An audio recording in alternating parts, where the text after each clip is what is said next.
Hello everyone, good morning. Untuk hari ini, Miss Nurul akan memulai sebuah program baru di channel YouTube aku, yaitu Inspiring Talk. Untuk Inspiring Talk hari ini, kita akan memiliki tamu spesial, yaitu Hanif Sulaiman. Hanif Sulaiman adalah seorang mahasiswa doktoral di Stanford University. Nah, pasti penasaran kan buat kalian yang mungkin memiliki mimpi yang sama dengan Hanif untuk bisa kuliah di salah satu universitas terbaik di dunia. Nah, kita akan menunggu Hanif untuk gabung di Zoom kali ini. Halo Hanif, apa kabar? Halo Kak, baik. Oh, jam berapa sekarang di sana? Jam 7:30 malam. Oke. Kemarin kan lihat Hanif lagi di kayak danau gitu ya, lagi liburan sama teman-teman. Oh ya, itu minggu lalu sebenarnya, cuma ya salah nge-postnya telat. Ya, lagi di daerah pegunungan dekat sini juga, sekitar 3-4 jam gitu lah kalau naik mobil. Wih, keren banget. Oke, kita langsung aja ya, Hanif ya. Oke, jadi guys, Hanif ini adalah salah satu mahasiswa di Stanford University dan kita akan mengulik ya cerita-cerita seru dari Hanif dan mungkin semoga bisa menginspirasi buat semua yang nonton di YouTube kan, Nurul. Oke, jadi untuk Hanif sendiri, kenapa sih memilih Stanford? Apakah sesuai ceritanya atau mungkin ada motivasi yang lain? Jadi sebenarnya emang dari awal tuh udah niat sekolah ya, udah niat lanjut sekolah. Dan kalau untuk Stanford sendiri, awalnya nggak pernah kepikiran. Jadi awalnya saya lagi studi S2 di Jerman waktu itu, di sebuah universitas di Jerman. Dan Wow. di menjelang akhir masa studi itu saya udah mulai membulatkan tekad buat lanjut S3 gitu. Karena emang tertarik dan pengen lanjut dan berbagai macam alasan lainnya gitu. Ya udah saya mulai ngobrol-ngobrol sama advisor saya waktu itu dan mulai searching sendiri juga dengan baca paper dan segala macam. Akhirnya ini nge-shortlist beberapa lab yang fokus di bidang yang saya tekuni lah pokoknya gitu. Nah, salah satunya profesor yang labnya ada di Stanford. Jadi ya udah akhirnya saya kontak via email untuk ngajak kenalan dan segala macam. Lalu ya satu dan lain hal terjadi, kita berkomunikasi segala macam, dan ya mungkin karena cocok kali ya, jadi beliau menyarankan saya buat nge-apply, dan akhirnya saya nge-apply, dan setelah melalui serangkaian proses akhirnya keterima di Stanford gitu. Wow, keren banget. Nah, prosesnya itu kira-kira gimana nih? Kayak bisa lebih didiskusiin lagi nggak? Ya, jadi kalau prosesnya ada dua bagian utama ya. Jadi pertama itu bagian informalnya dan kedua bagian formalnya. Okay. Kalau bagian informal itu yang pertama kali dilakukan tadi, jadi kayak mulai cari-cari info, cari tahu ke lab mana yang kamu tertarik dan segala macam. Karena mungkin Kanul juga tahu kalau fase menentukan itu fase yang paling susah sebenarnya. Yeah, kita betul. maunya apa, kita maunya kemana, segala butuh waktu. Jadi itu saya lakuin beberapa bulan in advance lah sebelum saya nge-apply secara formal tadi. Nah, pas sudah nentuin mau ngontak kemana dan segala macam, akhirnya saya mulai nge-approach informally juga via email. Karena emang lazimnya seperti itu kan, email korespondensi formal juga sama profesornya. Terus ya tergantung, kalau misalnya profesor bales atau nggak bales, itu ceritanya beda. Dan kalaupun bales juga tergantung juga kan, apakah dia memang lagi mencari mahasiswa PhD atau lagi nggak ada project dan lain-lain. Jadi emang sebenarnya sedikit banyak kayak nyari kerja juga sih sebenarnya. Jadi lebih banyak dari kita yang harus nyari tahu gitu loh. Gitu. Lalu untuk kasus saya kemarin ya untungnya profesor ini ternyata research interest-nya itu sejalan dengan interest saya, dan kebetulan juga dia ada project yang memang sudah didanai dan ada pendanaan.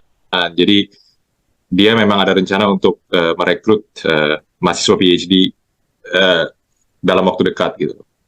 Makanya kita lanjutin ngobrolnya masih secara informal via email. Kita juga sempat ngobrol beberapa kali via Zoom. Ini semuanya informal. Jadi semuanya gimana ya, kita atur sendiri lah pokoknya.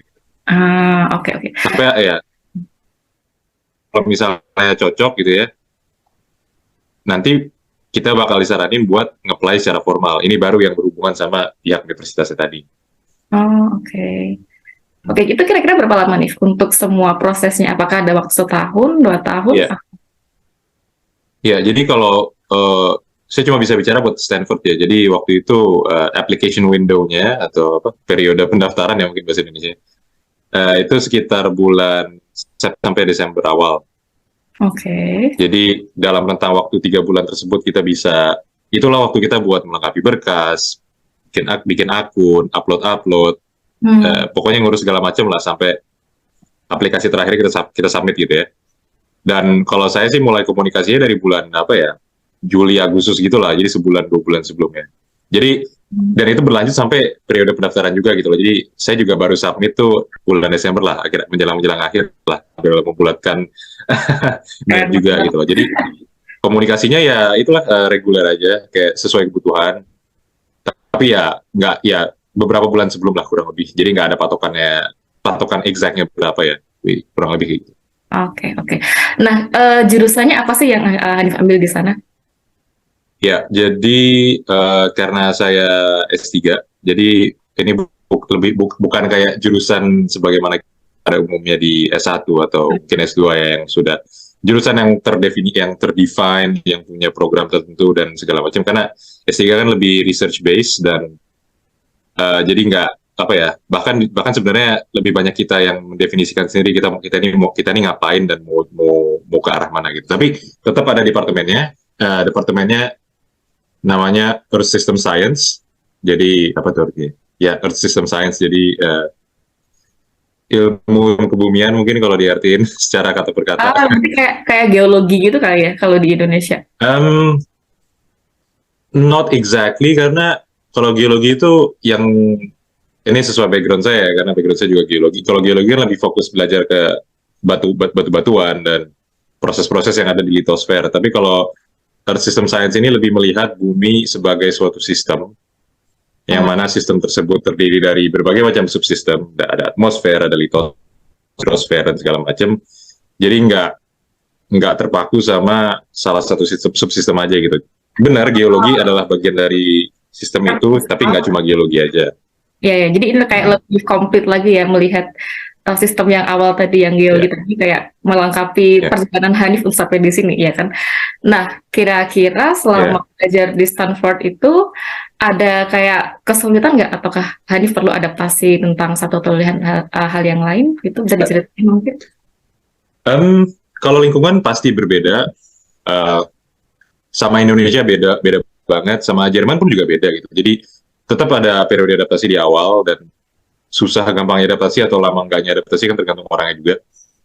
Kalau saya sih, saya karena S2-nya di Jerman, jadi udah terbiasa dengan bahasa Inggris mostly. Jadi untuk bahasa nggak shock juga, tapi lebih ke working style, apa cara kerjanya aja sih mungkin. Karena itu kultural kan, jadi agak beda. Jadi butuh di awal-awal tuh adaptasi dulu sama mungkin orang sini lebih begini dibanding sama orang yang di sana gitu. Jadi itu yang harus kita observe sendiri di awal, dan kita ambil waktu selama apapun yang kita butuhkan buat sebisa mungkin adaptasi. Kalau di Jerman gimana nih? Bedanya apa sama yang di US? Kalau yang paling mencolok sih kalau di Jerman misalnya lebih work-life balance misalnya. Sedangkan kalau di Amerika yang saya tangkap sekarang mereka lebih ke gimana ya? Lebih work oriented lah dibanding di Jerman. Jadi yang satu lebih mengandalkan efisiensi, yang satu lebih mengandalkan output gitu misalnya. Jadi itu kan beda tuh ya cara kerjanya. Itu sih kalau antara US dan Jerman. Biaya hidupnya mungkin bagaimana Hanif bisa mengatur kayak finansialnya di sana? Ya, ini yang di Stanford maksudnya? Ya, di Stanford. Oke. Kalau di Stanford nih, saya kan mahasiswa PhD, jadi saya di sini dengan di bawah pendanaan yang namanya Research Assistantship atau RA disebutnya. Jadi ini semacam yang tadi saya bilang ada riset didanai kan profesornya. Jadi dananya ini adalah dana dari project riset yang saya lakukan sekarang gitu, yang mana berada di bawah manajemen si profesor tersebut. Jadi memang ketika si profesor ini mencari mahasiswa PhD, bisa jadi salah satu modal dia adalah dia ada funding yang bisa dialokasikan untuk membiayai si PhD student tersebut. Jadi jatuhnya saya sebagai PhD researcher yang mana gaji saya berasal dari dana riset tadi gitu. Jadi jatuhnya seperti kerja. Dan itu tuh berarti kayak satu profesor tuh kayak tergantung ya dia butuh berapa PhD students. Ada yang mungkin banyak, atau sedikit. Kalau Hanif sendiri ada teman-temannya nggak yang satu profesor yang sama itu? Ya, kalau di lab in total ada sekitar 5 orang PhD students. Kita ngerjain project yang beda-beda dan kita tahun masuknya juga beda-beda. Mungkin kan profesor ini ada beberapa project kan misalnya yang ada dananya masing-masing gitu loh. Jadi makanya project yang ini dikerjakan oleh PhD student yang ini, dan itu juga mencakupi biaya untuk menggaji dia juga, kurang lebih seperti itu. Jadi itu labnya nggak terlalu besar sih, ada sekitar 5-6 orang, dan kita ngerjain project masing-masing yang memang dimana yang mana didanai gitu. Oke, itu berarti Hanif sempat keliling dunia ya, karena kan Earth System Science nih, jadi kayak nggak cuma di satu tempat. Oh ya. Itu gimana pengalamannya? Udah pernah ke mana aja nih Hanif selama ini? Ya, jadi kalau yang sejauh ini sih saya pengalaman jalan-jalan saya lebih banyak ketika saya masih di Jerman, ketika lagi S2. Oh. Jadi S2 saya, jadi bidang fokus bidang saya adalah ini, ilmu kelautan atau SAFI sebenarnya. Jadi SPH Geologi itu adalah background S1 saya, dan S2 saya itu fokusnya ke arah geologi kelautan. Atau marine biogeochemistry lah nama ofisialnya. Ya, marine biogeochemistry, dan di situ itu saya lakuin di Jerman, dan ketika di Jerman saya juga terlibat juga di sebuah lab di mana saya kerja sebagai asisten pelajar dan segala macam, dan waktu itu memang ada beberapa ekspedisi yang saya diajak ikut dan saya bisa ikut gitu sebagai asisten. Jadi disitulah saya dapat pengalaman saya berlayar ke berbagai tempat di dunia ini, ke berbagai laut ya, untuk mengambil sampel dan segala macam. Jadi pengalaman ekspedisi saya justru sampai saat ini lebih banyak saya dapat ketika saya masih di Jerman, karena saya juga PhD baru mulai kan. Gitu. Iya. Itu udah di mana aja waktu S2 tadi? Oke, saya ada beberapa ekspedisi yang kecil dan ada yang besar. Mungkin saya rasa yang besar yang lebih signifikan. Jadi yang pertama saya lakuin waktu itu, saya naik kapal riset Jerman bersama labnya profesor saya maksudnya. Kami berlayar ke arah utaranya Laut Baltik. Jadi Laut Baltik ini laut yang ada di sekitar Skandinavia atau Eropa Utara. Jadi waktu itu proyeknya adalah untuk mengambil sampel air laut atau sedimen bawah laut untuk meneliti paleoceanografi di daerah tersebut. Dan itu ekspedisi besar pertama yang saya ikutin. Oke. Berarti itu dia Hanif mencari fosil-fosil kah, atau unsur-unsur yang kayak yang itu apa gitu, exactnya? Kalau saya fokusnya waktu itu untuk sampling sedimen bawah laut. Jadi kita menggunakan berbagai macam alat atau instrumen yang bisa mengambil sampel sedimen bawah laut secara langsung dari kapal. Dan dari sampel sedimen bawah laut tersebut kita analisis kandungan biogeokimianya. Itu ya benar, bisa fosil, bisa sedimen itu sendiri, bisa macam-macam lah. Dan salah satu analisis yang dilakukan adalah dengan analisis isotop misalnya, menggunakan beberapa proksi yang kita kenali. Salah satunya juga bisa menggunakan fosil tersebut, ya, cangkang foraminifera misalnya, dan lain-lain, di mana dengan metode isotop tersebut kita bisa merekonstruksi kandungan atau kadar sesuatu di masa lampau. Gitu loh. Jadi tujuannya adalah untuk setelah kita tahu kandungan itu, kita bisa kayak kembangkan menurut dengan kayak goals-nya Hanif tadi ya. Goals-nya itu untuk mencari tahu background atau yang masih ada saat ini gitu kan. Karena kan mungkin seiring dengan perkembangan zaman, ada mungkin pemanasan global dan lain-lain, itu kan mengubah kandungan, ya nggak sih? Betul. ya kan? Betul banget. Jadi ya kita pengen tahu gambaran di masa lampau gimana. Karena kita punya time frame-nya kan. Oh ternyata sedimen di sini berusia sekitar misalnya 20.000 tahun atau 100.000 tahun, tergantung. Dan kita lihat kandungannya dan kita rekonstruksi di masa itu kondisi seperti apa, kandungannya seperti apa. Dan kita kan punya referensi juga ketika di masa lampau kondisi iklimnya seperti apa, kondisi lautnya seperti apa. Dan kita bandingkan dengan rekonstruksi yang kita buat, lalu kita bandingkan dengan zaman sekarang. Apa bedanya, apa kesamaannya, dan apakah kita bergerak ke arah sana atau kita bergerak menjauhi kondisi tersebut. Jadi kurang lebih kayak gitu analisisnya untuk komparasi masa lampau dan masa sekarang untuk bisa dapat gambaran tentang masa depan. Gitu. Keren banget. Oke, berarti ini research yang Hanif cari waktu itu, apakah pertama kalinya atau mungkin kayak seniornya Hanif pernah melakukan hal yang sama? Karena kan itu kan time frame gitu kan? Itu gimana? Ya. Jadi sebenarnya ya mempelajari masa lampau ini kan sebenarnya prinsipnya geologi sebenarnya kan. Jadi itu modal yang saya punya sebagai orang yang belajar geologi. Jadi S1 saya bukan kelautan sama sekali, tapi geologi. Jadi pengalaman saya juga lebih ke fosil, tapi yang ada di batuan. Bukan fosil yang ada di sedimen laut gitu. Tapi at least ada basicnya kan. Dan untuk pilihan saya untuk fokus di bidang geologi kelautan ini itu sebenarnya nggak karena siapa-siapa sih, lebih karena saya mencari sendiri waktu itu. Jadi kan pas lulus sempat kerja, pengen sekolah, nge-apply ke sana kemari, ya ada berhasil gagalnya juga, intinya banyak proses mencari jati diri lah istilahnya gitu. Okay. Ya sampai akhirnya at some point sama saya juga dulu sebelum buat S2 juga baca-baca paper, baca-baca sana sini, nanya-nanya sana sini gitu, sampai akhirnya menemukan aja kayak oh ini kayak menarik nih gitu. Apakah benar bakal cocok atau enggak kan kita nggak akan pernah bisa 100% yakin, tapi ya udah coba dulu aja, at least kayaknya lumayan meyakinkan nih. Ya udah akhirnya saya coba dan saya ada kesempatan berangkat dan akhirnya ya, jadi nggak ada senior yang sebelumnya pernah, yang saya tahu dan yang saya kenal waktu itu yang pernah melakukan hal yang sama gitu ya. Oke. Itu berarti salah satu tripnya Hanif ya, yang tadi ke Laut Utara Baltik, terus kayaknya pernah ke Pacific Ocean juga ya. Itu gimana Hanif bisa share tentang itu juga? Ya, jadi ekspedisi besar yang pernah saya ikutin itu ada 3. Itu yang pertama tadi, yang kedua itu ke Samudra Atlantik. Wow. Lebih tepatnya Samudra Atlantik yang di sebelah utara yang dekat Kanada.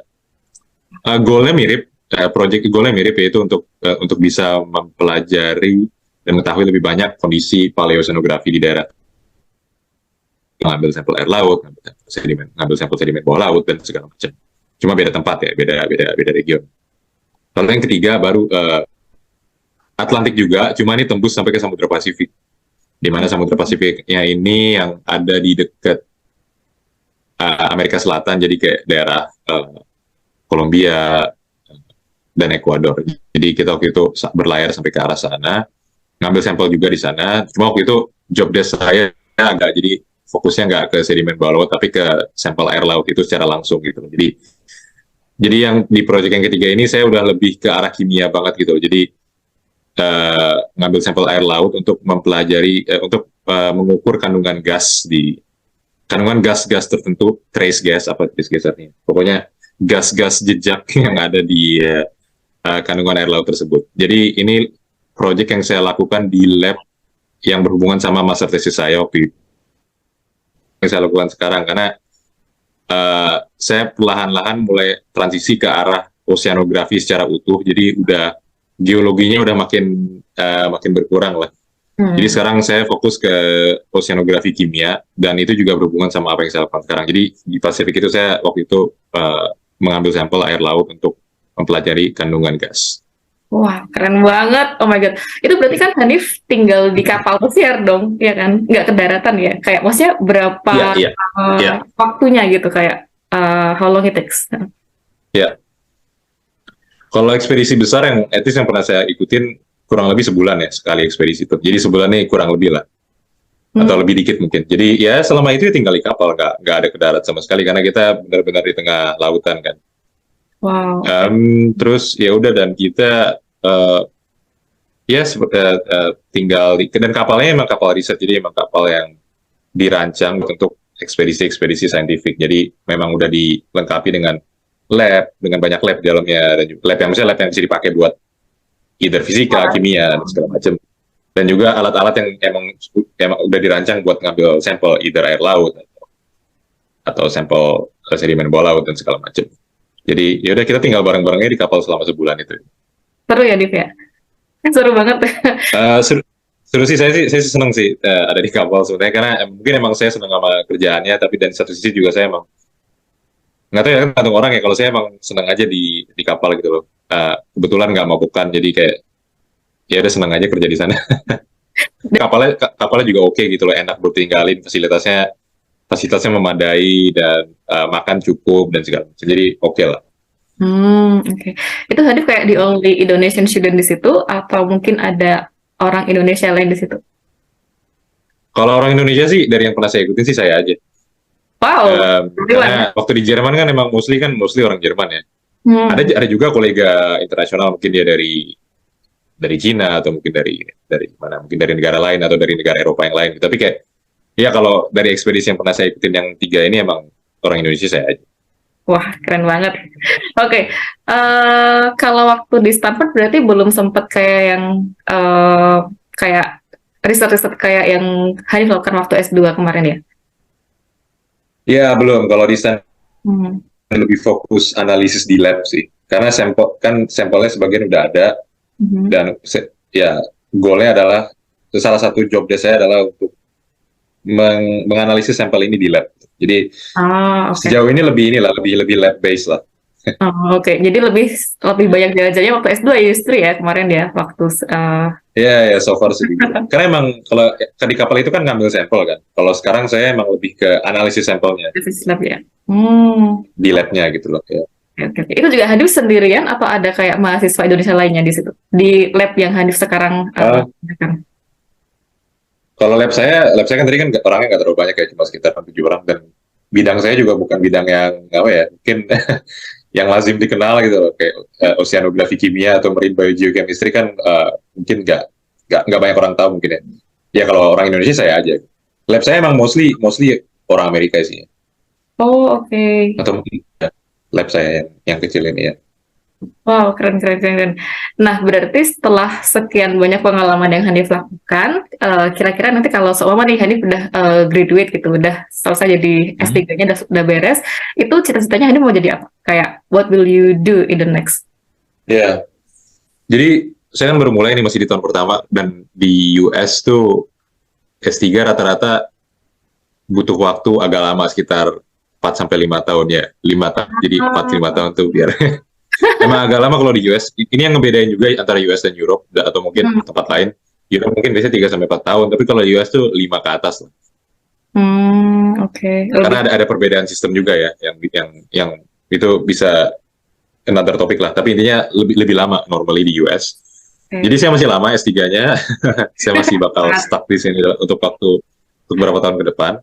Tapi ya, as it stands, saya masih passionate dan tertarik dan senang sama apa yang saya lakuin. Jadi kalau misalnya saya terus berkembang dan nggak ada banyak perubahan yang signifikan, mungkin saya masih pengen lanjut di dunia akademia atau dunia riset. Jadi kalau misalnya saya nanti akan masih seperti itu, saya mempertimbangkan untuk mencari posisi postdoc atau postdoktoral. Postdoktoral ya. Ya, jadi belum tahu. Itu kalau saya pribadi open sih, mau di mana aja. Karena bidangnya udah spesifik banget kan, jadi lebih ke yang mana ada labnya aja gitu.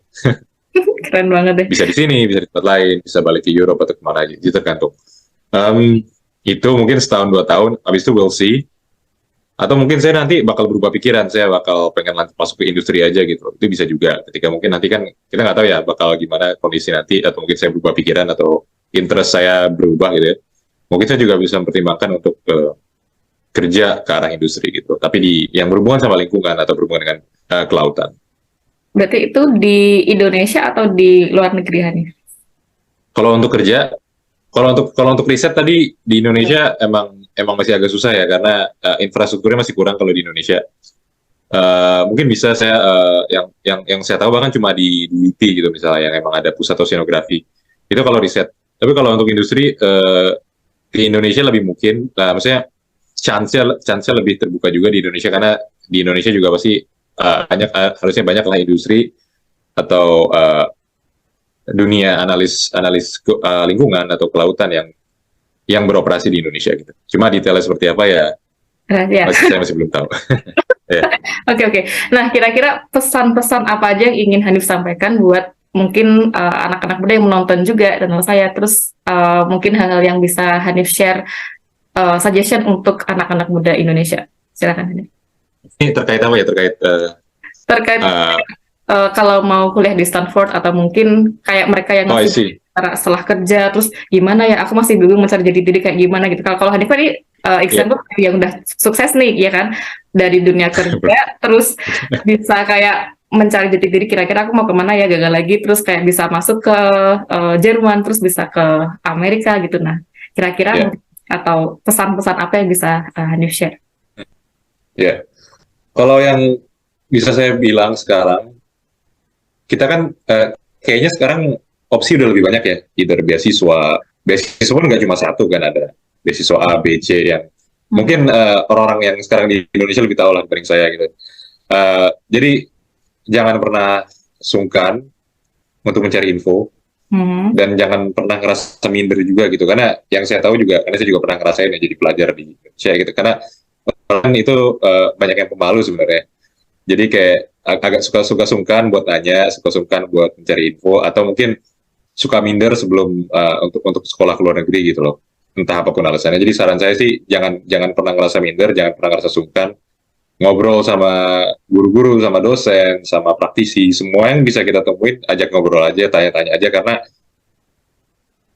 karena memang itu caranya gitu loh, dengan berkenalan dan dengan bertanya-tanya, termasuk Ya. ya proaktif, tentu juga dengan mencari tahu sendiri di internet, dengan baca paper dan segala macam, karena memang kalau untuk menjadi proaktif dan menentukan apa yang kita mau, itu nggak ada yang bisa bantuin, itu harus kita sendiri gitu. Jadi harus dari diri kita sendiri dan memang harus dilakuin. Jadi saran saya jangan takut dan jangan minder aja gitu. Oke, ini keren banget ya, kayak dalam waktu yang sangat singkat, tapi kita udah dapat insight sebanyak ini dari Hanif Sulaiman. Jadi yang bisa kakak doakan, semoga Hanif sukses selalu di sana, jaga kesehatan, dan semoga semuanya dilancarkan oleh Tuhan Yang Maha Esa ya. Ini Hanif masih puasa nggak? Atau Terima kasih Kak. puasanya gimana? Normal aja sih, karena kenapa? Kayak jamnya beda nggak? Iya, agak beda di sini. Kalau kan jadi bedanya di ini kalau kalau terkait puasa ya, Indonesia kan ada di ini kan di zona ekuator, jadi dia nggak banyak pergeseran jam lah, paling cuma geser 5 menit gitu ya, atau 10 menit maksimal gitu ya, dari awal bulan sampai akhir bulan. Tapi kalau di luar negeri, di Amerika atau di Eropa yang mana latitude-nya lebih tinggi, saya lupa latitude itu lintang atau bujur, pokoknya latitude ya. Pokoknya yang lebih tinggi ya, jadi itu lebih terdampak sama ini kan, perubahan ini apa, sinar matahari yang datang gitu. Jadi dalam waktu sebulan tuh pergeserannya bisa banyak, kayak waktu saya dulu di Jerman tuh awal bulan sama akhir bulan tuh bisa beda sejam gitu loh, buka sama sahurnya misalnya. Kayak gitu. Di US juga gitu, tergantung daerah, karena US lebih gede ya. Tapi nggak se-ekstrim itu. Jadi untuk sekarang lebih mirip sama Indonesia, cuma bukanya lebih malam aja. Tapi sahurnya lebih pagi, jadi sahurnya lebih siang. Jadi relatif lah. Jadi ya itu juga salah satu faktor adaptasi ya bagi yang berpuasa gitu. Biasanya sih makin jauh dari ekuator makin lama atau makin sebentar, tergantung musim juga. Tapi kalau misalnya dia ada di musim panas, matahari lebih banyak, dia bakal lebih lama. Karena kan puasa kan fungsi dari ini ya, waktu puasa kan fungsi dari sinar matahari. Jadi Ya, kalau di musim panas di belahan bumi utara ya bakal lebih lama puasanya. Oke, satu pertanyaan terakhir. Hanif ini kangen Indonesia nggak sih kira-kira? Iya, kangen. Kangen ya? Karena teman-teman mostly di sana, keluarga juga mostly di sana. Jadi saya tetap pengen pulang sekali-sekali buat liburan, buat main aja. Apalagi kemarin COVID cuma sempat pulang sekali tahun lalu selama beberapa tahun terakhir. Oh ya benar. Jadi ya itulah. kangen. Kangen banget ya. Apalagi kangen sama keluarga ya, mama papa, kakak adik. Iya, kangen sama orang tua. Iya benar. Oke, jadi Sama semuanya. Sama semuanya. Tapi Hanif tuh kayak kelihatannya udah tough banget gitu. kan ada tuh anak-anak muda yang kayak belum siap untuk ke luar negeri, takut nanti baliknya gimana dan sebagainya. Tapi kayak Hanif tuh udah kayak one way advance, udah bisa kayak it's just like kalian mungkin dari S2 udah kayak gitu ya, udah tertraining untuk S2 dan S3 tuh kayak emang udah Um, dari orang tua gitu. Nah, itu mungkin ada nggak kayak kiat-kiat yang harus Hanif atau yang harus anak-anak muda lakukan agar dia itu bisa kayak sendirian gitu oke gitu loh di luar sana. Kira-kira gimana? memang yang paling susah tuh disiplin diri ya. Ini juga bahkan di dalam Indonesia pun susah gitu loh. Kuliah cuma ganti kota atau ganti provinsi juga itu disiplin diri yang emang harus dilatih gitu loh. Mungkin juga sebenarnya dulu waktu awal-awal kuliah di Bandung juga awal-awal susah juga gitu. Tapi emang satu-satunya cara sih menurut saya emang harus dilakuin gitu loh. Emang kayak one way to find out ya do it gitu loh. Hmm. Nanti kesusahan yang bakal dihadapin seperti apa itu tergantung orang dan emang itulah yang challenge yang harus solusinya gimana sendiri gitu. Hmm. Jadi makanya makanya kenapa saya nyaranin jangan minder, jangan takut, pede aja gitu. Jangan minder, jangan takut, pede aja. Nah, Iya. itu kayak jargon. Iya. Oke, Iya. berarti Hanif tuh dari kuliah di ITB itu pun udah jauh dari orang tua ya. Jadi itu kayak bekal Hanif buat bisa kayak adaptasi yang lebih baik lagi ketika di luar negeri saat ini seperti itu. Iya, tentunya itu membantu banget juga ya. Belajar hidup sekedar hidup ngekos juga itu kan udah hitungannya hidup mandiri juga kan jauh dari orang tua walaupun beda kota tapi tetap aja beda gitu ya. Dan Hmm. sih satu lagi jangan pernah sungkan buat mencari bantuan gitu ya. Kayak kalau butuh bantuan, butuh support, tanya tanyalah ke teman, tanyalah ke jadi jangan jangan ditutup sendiri gitu. Apalagi kalau jauh banget gini ya. Kita jangan pernah ngerasa kalau kita tuh sendiri gitu loh. Kita tuh punya teman, kita tuh nggak sendiri. Di sini juga saya juga bukan satu-satunya orang Indonesia gitu loh. Ada juga yang lain walaupun nggak banyak. Ya itu kita berteman lah, berteman dan ngobrol dan segala macam. Dan teman tuh bisa siapa aja, nggak harus spesifik dari mana, backgroundnya apa. Jadi bertemanlah gitu loh sebanyak-banyaknya. Jadi kita bisa punya support system yang ada di sekitar kita yang siap membantu kita kalau kita butuh apa itu. Jangan jangan sungkan mencari bantuan. Oke. Dimanapun itu ya, jadi kayak mau kita di mana aja kita akan tetap survive gitu ya. Gila, pokoknya keren banget. Iya. Oke, dan ini Zoom time-nya juga udah mau habis, Hanif. Udah mau 6 menit. Pokoknya aku terima kasih banget, Hanif, udah mau berkenan sharing cerita-ceritanya, dan itu kayak motivate semua yang dengar. Jadi pokoknya Kak doakan yang terbaik untuk Hanif di sana. Ya, thank you so much. Makasih banyak Kak. Thank you so much, dan semoga selalu sukses untuk di sananya. Sama-sama Kak. Semoga kan dulu juga semua lancar terus. Amin. Thank you so much ya, Hanif. Sama.